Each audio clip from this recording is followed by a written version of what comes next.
आम आदमी party leader Satyendra Jain का तिहाड़ जेल में मसाज करवाता हुआ वीडियो वायरल हो गया है। 58 साला दिल्ली के वजीर को 30 मई को ईडी ने मनी लॉन्ड्रिंग के मामले के तहत गिरफ्तार किया था।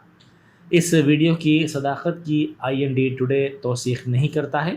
आम आदमी पार्टी के लीडर को ये सहूलत फराहम करने पर जेल सुपरिटेंडेंट की मअतली के बाद ये वीडियो सामने आया है। 6 मिनट की इस वीडियो क्लिप में उन्हें मसाज करवाता हुआ दिखाया गया है। इस सिलसिले में बीजेपी के कौमी तर्जुमान शहजाद पूनावाला ने ट्वीट करते हुए इल्ज़ाम लगाया कि वीडियो आप हुकूमत की जानिब से कवायद की खिलाफ वर्जी का सबूत है।